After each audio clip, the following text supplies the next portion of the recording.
दोस्तों, रफ़ी साहब और किशोर दा फिल्मी दुनिया के दो नायाब नगीने कहे जाते हैं। जहां एक तरफ रफ़ी साहब की गायकी का कोई तोड़ नहीं था, तो वहीं दूसरी तरफ किशोर दा की आवाज़ को पसंद करने वाले भी हजारों लाखों लोग थे और आज भी है। दोस्तों, रफ़ी साहब ने हिंदी फिल्म जगत को अपनी सुरीली और मखमली आवाज़ से बुलंदियों पर पहुंचाया और एक से बढ़कर एक गाना गाया।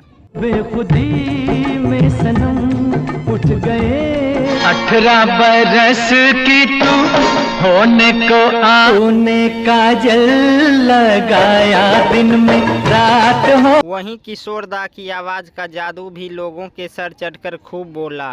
मेरे महबूब कयामत तेरे बिना भी क्या जीना हो साथ रपट जाए तो हमें न उठाइयो।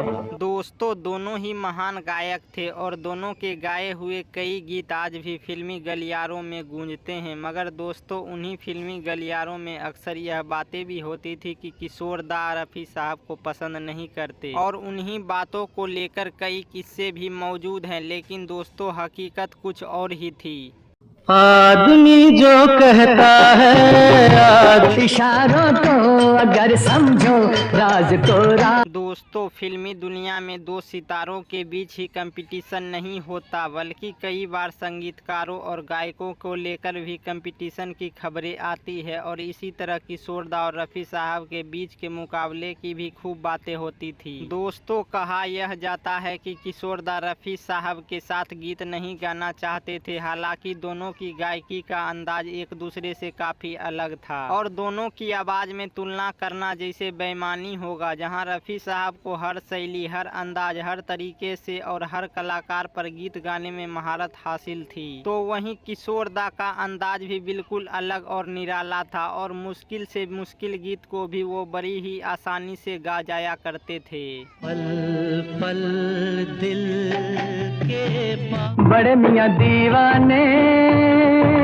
दोस्तों, एक बार एक ऐसी घटना हुई कि जब किशोर दा मोहम्मद रफ़ी साहब के पैर पकड़ के बहुत रोए थे और इतना रोए थे कि उन्हें संभालना मुश्किल हो गया था। दोस्तों, किशोर दा के बेटे अमित कुमार ने अपने एक इंटरव्यू में बताया था कि रफ़ी साहब और मेरे पिताजी यानी किशोर दा के बीच कोई दुश्मनी नहीं थी। उन्होंने बताया था कि दोनों ही एक दूसरे का बहुत सम्मान करते थे और किशोर दा रफ़ी साहब को बड़े भाई जैसा मानते थे। जब किशोर दा रफ़ी साहब के साथ अपनी खींचतान की खबरें पढ़ते तो वह खूब हंसा करते थे। दोस्तों, अमित कुमार ने बताया कि 31 जुलाई 1980 का दिन किशोर दा के लिए सबसे दुख भरा और भारी था। इसी दिन महान गायक मोहम्मद रफ़ी साहब 55 साल की उम्र में इस दुनिया को अलविदा कह गए और यह खबर किशोर दा को जब मिली तो उनके पैरों के नीचे से जमीन खिसक गई। दोस्तों, अमित कुमार ने यह भी बताया कि फिर किशोर दा उसी वक्त रफ़ी साहब के घर के लिए रवाना हुए और वहां पहुंचकर उन्होंने जब रफ़ी साहब को देखा तो किशोर दा अपने आप को रोक न सके और रफ़ी साहब के पैर पकड़कर फूट फूट कर रोने लगे।